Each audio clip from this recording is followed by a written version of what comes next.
Todo mundo está vendo aí? Sim, Pro. Sim. Sim, Pro. Então, Então, olha só. Semana passada a gente falou a respeito da teoria das colisões, certo?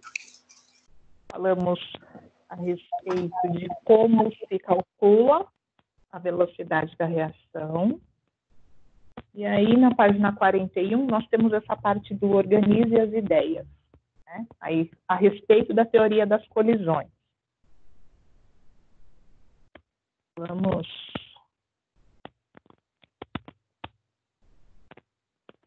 aproveitar e vamos preencher.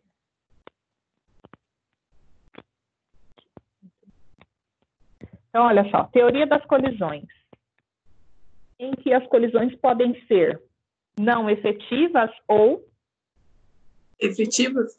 efetivas. Muito bem.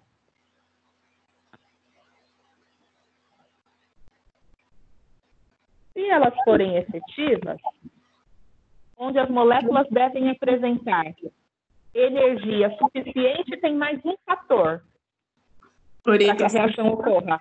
Como? Orientação favorável?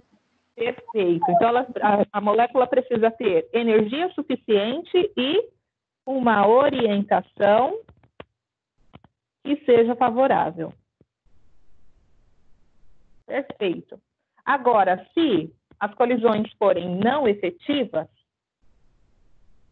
que ocorre quando há orientação desfavorável e... Energia insuficiente? Perfeito. Ok, muito bem, dona Lari. Muito bem. Então, agora partindo para a atividade. Diz assim, identifique em seu cotidiano duas situações que representam reações químicas lentas. O que vocês colocaram aí? Decomposição de alimentos? Decomposição de alimentos, poderia ser, sim. O que mais?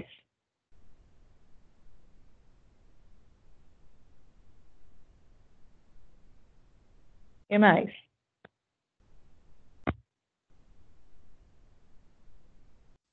O vinho, quando azeda, é uma reação química? Sim A ou não? fermentação do suco de uva, você diz? Repete que eu não entendi, Lari. A fermentação do suco de uva para formar o vinho? Fermentação do suco de uva? É. Pode ser também, pode ser. O azedamento do vinho pode ser também. Por exemplo, oxidação de ferro, ferrugem, certo? São reações lentas, levam tempo, né, para acontecer, ok?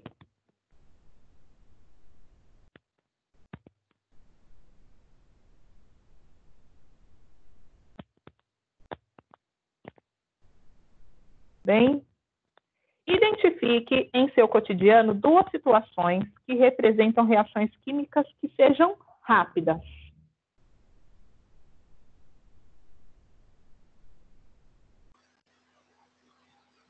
Quando, Pro, seria também, tipo, por exemplo, o leite, ele coalha? Isso como reação lenta, né? Lenta, isso. Como reação lenta, sim. O azedamento do leite, sim. E reações rápidas?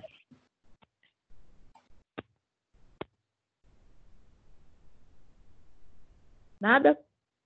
Por exemplo, explosão de uma bomba.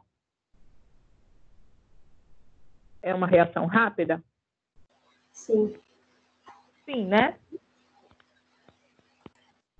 Então, explosão de uma bomba poderia ser... O que mais?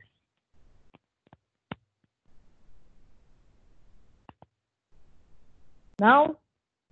E se fosse explosão de fogos de artifício? Fogos de artifício, quando explodem, é uma reação química? Sim. Sim, né? Ok? Então, duas situações. Quais são as condições necessárias para a ocorrência de uma reação química? A gente acabou de falar ali em cima, né? Energia mínima favorável, direção favorável.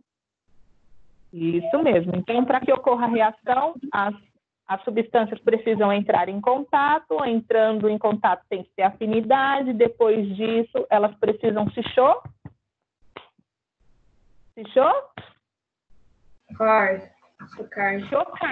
né? Se colidir. E aí, nós temos as condições necessárias, que são colisões efetivas. Ou seja, o que é uma colisão efetiva mesmo? Que consegue separar. É aquela que quebra A ligação. a ligação, né? E energia suficiente. Como é que chama essa energia? A gente deu um nome para ela. De ativação. Energia de ativação. Perfeito. Olha só, eu acabei de falar e ela vai cair na próxima questão. Fala, querida. Complexo ativado também seria? Não, o complexo ativado é quando você separa os átomos. Ah, tá. Aquela situação em que você tem os átomos depois que as ligações foram quebradas, o complexo ativado é um composto intermediário. Entendeu? Então, você tem lá o reagente. Quando existe a quebra das ligações, você vai ter a formação do complexo ativado, ou seja, você vai ter os átomos separadamente, certo? É um composto instável. Depois disso, eles se unem de maneira diferente, formando, então, os produtos. Ok? Ok, pronto. Obrigada. Nada, minha querida. Aí diz assim, a número 4. A quantidade mínima de energia necessária para o início de uma reação espontânea é chamada de... Energia de ativação. Energia de ativação. Perfeito. O exercício 5 a gente já fez, certo? E aí nós temos o exercício 6. O exercício 6 vem falando a respeito da penicilina, que é um antibiótico natural derivado de um fungo e descoberto por Alexander Fleming. E está disponível como fármaco desde a década de 40, quando foi desenvolvida a técnica de congelamento e preparação industrial. Esse antibiótico sofre uma deterioração com o tempo, conforme o gráfico apresentado abaixo. Então, olha só, este é o gráfico, ok? Com base nas informações acima, conclui-se que a velocidade de deterioração da penicilina nas primeiras 10 semanas é, em mol por litro por semana, aproximadamente. Como é que a gente faz para calcular isso? Ele falou 10 semanas. 10 semanas, então, né? Olha só, nosso tempo está aqui. Como é que a gente faz para calcular? Como que a gente calcula a velocidade média? Delta T, delta T. Certo. Em módulo, ok. Mas como é que a gente procede? Esse delta, a quantidade final. Qual seria a quantidade final? Esse é o eixo da quantidade, certo? Esse é o eixo da quantidade e esse é o eixo do tempo. Qual seria a quantidade final? É essa daqui ou essa daqui? 0,025. Ah, aqui está no tempo final, né? 10 minutos. Então, aqui a gente tem a quantidade final e aqui a inicial, certo?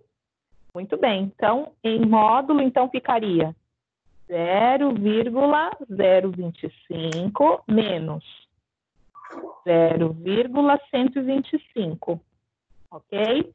Dividido por tempo final, 10. 10. Isso, menos 0, ok? Quanto é 0,025 menos 0,125? 0,1.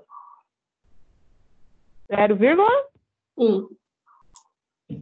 0,1 dividido por 10 é igual a 0,01. 0,01. Muito bem. Mol por litro. Vou colocar aqui vezes. Vou colocar embaixo a unidade. Mol por litro vezes semana. Tudo bem? Pergunta. Esse gráfico é um gráfico que está mostrando para a gente consumo de reagente ou formação de produto? Consumo de reagente. Por quê, Gabi? Ah, não, calma. Não é, porque tá ali na quantidade máxima e vai diminuindo. Perfeito. E quando você calcula o delta da quantidade, você percebe que dá negativo, certo? Sim.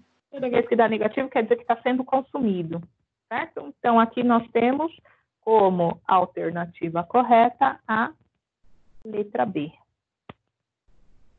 Número 7. O número 7, se eu não me engano, a gente já fez. Não foi? Ou não? Eu acho que sim, prof. Sim, né? Não. Não? Fala, Aisum. Era o Aisum? Não sei. Fizemos ou não? Não, a gente faz de novo. Pronto, não lembro, acho que não. Não, então vamos fazer de novo. Então, olha só, analisando aí, o exercício diz assim: analise este gráfico em que está representada a variação da concentração de um reagente em função do tempo em uma reação química. Considerando-se as informações desse gráfico, é correto afirmar que, no intervalo entre 1 e 5 minutos, a velocidade média de consumo desse reagente é D. Então, olha só. Aqui nós temos tempo final. Aqui tempo inicial. Então, aqui nós temos, se aqui é final, tempo final, então aqui nós temos a quantidade final e aqui a quantidade inicial.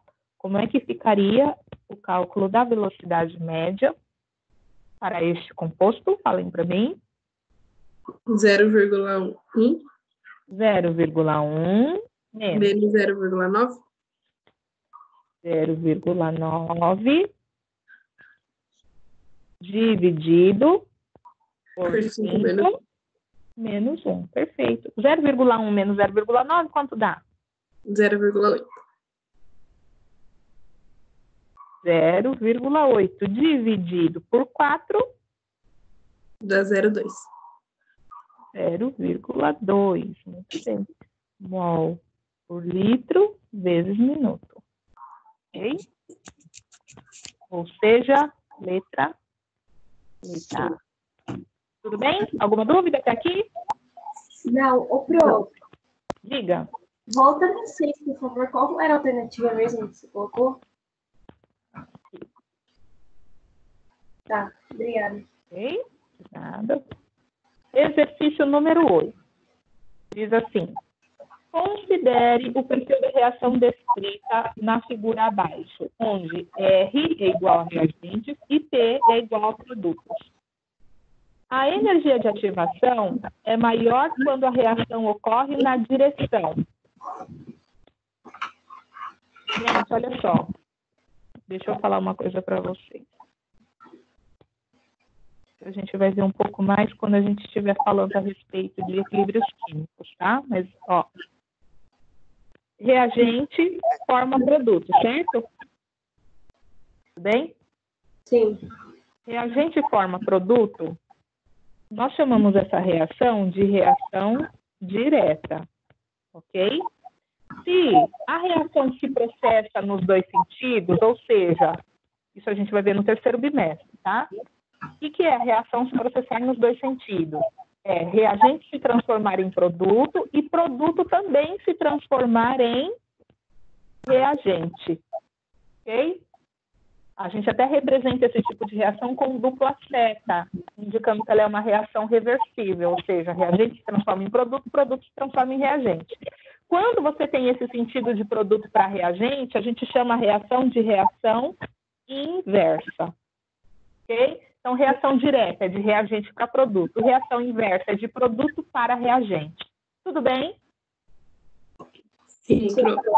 Sim? Então, ou seja, se eu estou falando da reação inversa, aqui onde eu tenho produto, aqui vira reagente, e aqui onde eu tenho reagente vira produto. Deu para entender? Sim. Deu, Pro. Sim? Então, olha só, vocês fizeram esse exercício? Sim. Ou não? Sim? Não. Sim. Não? Então, eu vou dar para vocês 30 segundinhos para vocês pensarem. Ok? Pensa aí, qual é a resposta correta? Ele está perguntando em qual das direções vai ser da direta ou da inversa que a energia de ativação vai ser maior. É isso que ele quer saber. Onde que a energia de ativação vai ser maior? Ok? Analisa e escolhe a alternativa correta.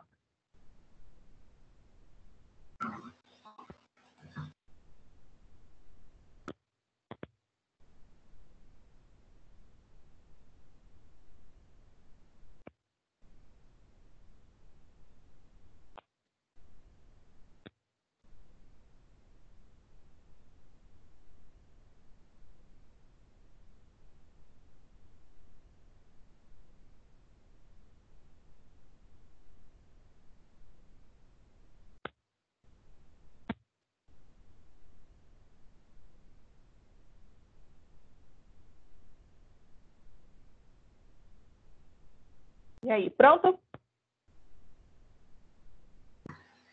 Sim. Sim? Então, olha só. Está aqui nosso gráfico. Produto, reagente. Como é que eu determino mesmo a energia de ativação, que eu já esqueci? Quando eu tenho um gráfico, como que eu determino a energia de ativação? Tirar a diferença. Do topo até o reagente.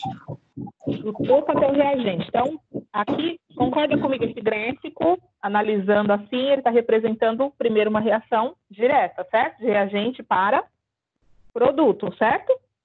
Então, olha só, vou passar aqui a base do reagente. Então, minha energia de ativação seria do pico até a base do reagente, ok? Na reação direta.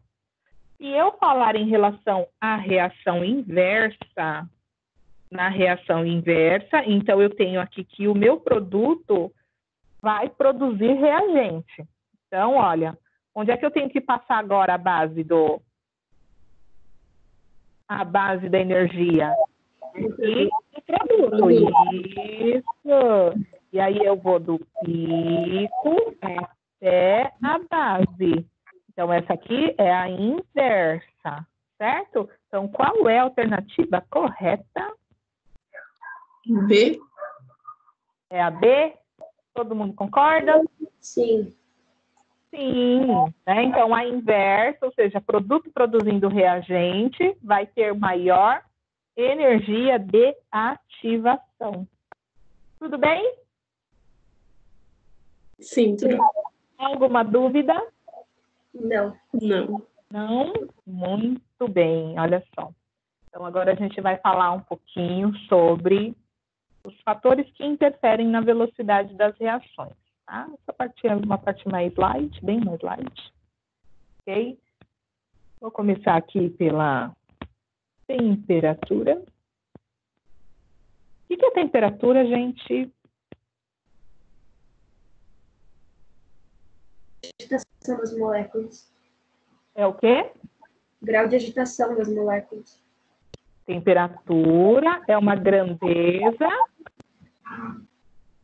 que mede o grau de agitação das moléculas. Perfeito. Quanto maior o grau de agitação, o que acontece com a temperatura?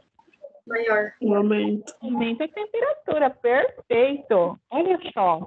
Então, por aqui já dá para a gente ter uma ideia do seguinte, que quanto maior a temperatura, minhas moléculas se agitarão mais. O que vai acontecer? Quais são os dois fatores necessários para que ocorra a reação?